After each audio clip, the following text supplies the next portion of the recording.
Bon, bonjour à tous les amis, comment allez-vous? J'espère que ça va super bien. Aujourd'hui, vous avez compris au moins pourquoi je suis habillé tout en noir, on le sait, vous avez vu au titre de la vidéo.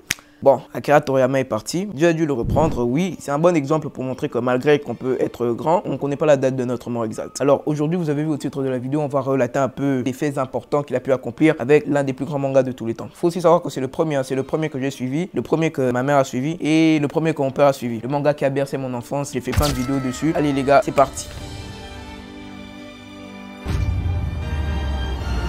Ôte-toi de mon chemin, micro. Tu te crois le plus fort? Qui êtes-vous? Nous sommes des super-héros qui suivent les ordres au nom de la justice. Quoi, c'est tout?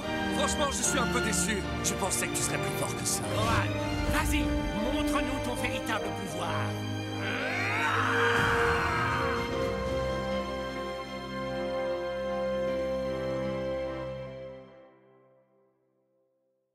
Bon, commençons par la jeunesse. Akira Toriyama est né le 5 avril 1955 à Nagoya et il est mort le 1er mars 2024. J'aurais jamais cru dire ça, aligner cette phrase, Akira Toriyama est mort, mais il faut que ça arrive. Ichiro Oda et Masashi Kishimoto lui ont rendu un hommage, mais ce qui m'étonne, c'est que quand même 68 ans, il est mort d'un hématome sous-dural aigu. Prenez soin de vous les gars. Je sais que beaucoup de gens ne s'attendaient pas du tout à ça, mais c'est la vie. Je vais plutôt vous raconter parce qu'il faut savoir, je suis seul. Nous allons commencer avec Dragon Ball, normalement qui est un classique, les aventures de Son Goku petit, vous savez, mis à part c'est quand même très drôle, hein. C'est plus drôle que les autres parce que c'est à partir de Dragon Ball Z que tout devient beaucoup plus sérieux. Le Z c'était pour caler la fin parce que normalement le manga s'appelle toujours Dragon Ball, c'est juste les séries animées s'appellent Dragon Ball Z, Z-Kai, Super, bref. Après Z il a sorti le Z-Kai. Le Z-Kai c'est quoi? C'est un remake et du coup le Dragon Ball Z-Kai c'est la version animée de Saga Buu, genre avec le monstre Buu et tout, mais bref vous savez. Après 7 ans de paix, il y a Dragon Ball Super qui entre en scène. Et oui les gars, c'est une timeline, moi il n'y a pas de texte, j'ai retenu ça ici. Bref, après maintenant il y a Dragon Ball Super, se passe 7 ans après les désastres de l'arc Buu et tout. Là les héros essaient de reconstruire leur vie. Il y a aussi entre les deux, donc entre Dragon Ball Z et Dragon Ball Super, il y a Dragon Ball Super